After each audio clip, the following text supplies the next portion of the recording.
When you think about mob tales, New Orleans is far from the first city that comes to mind. So this video is why Mafia 3 is good to be set in New Orleans.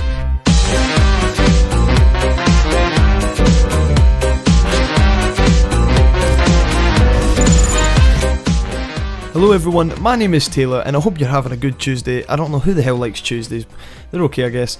But in this video I've got some exciting storytelling to do about the new Mafia and why I think it should be in New Orleans, and hopefully the story that I tell you will make you realise why actually it is set in New Orleans. So yeah, when we think about the Mafia, we think of the five families of New York, Prohibition Gangland in Chicago, and the glitz and glamour of Las Vegas, and they're the most iconic settings for criminal underworlds in America.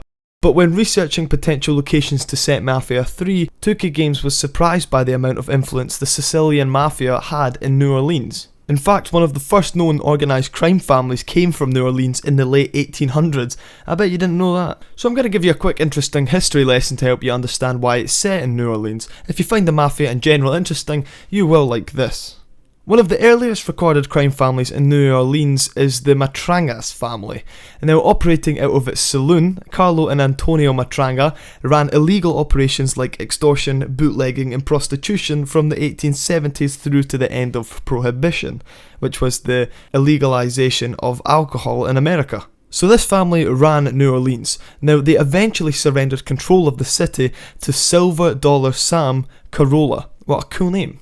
Now who is Carolla, you say? Well, this savvy gangster worked with many notorious mobsters throughout the country. One urban legend says he shut down and refused to work with the famous Al Capone when the Chicago gang leader showed up in New Orleans with hopes of getting Carolla to supply his organisation with alcohol during the Prohibition. Carolla also apparently met Capone at the train station along with the police officers who forced Capone on the next train out of New Orleans. Now Carolla also used his political and business connections to bring slot machines to Louisiana with the help of New York-based mobster Frank Costello, who worked under Charles Lucky Luciano and Vito Genovese, before being promoted to family boss. Now Frank Costello, Lucky Luciano and Vito Genovese, you'll know those names if you've watched Making of the Mob New York, which I have. It's amazing, you should go watch it if you like Mafia stuff. Watch Making of the Mob, it's amazing. Now Carolla was eventually deported following a narcotics arrest, which gave rise to Carlos Marcello, the most famous of New Orleans mobsters. This new mobster started building his reputation at a young age, pulling armed robberies and drug deals in Little Italy as a juvenile. Now by 1947, Carolla handed him control of the gambling operations in the region.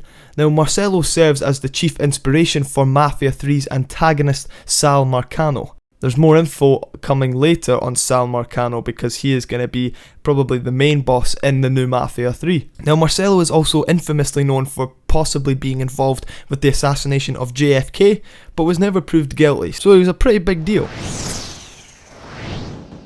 And that's why Hangar 13 and me believe that the New Orleans is a good setting for the new Mafia. What do you think? Do you like my storytelling voice? I hope so. I love you all and I will see you in the next video.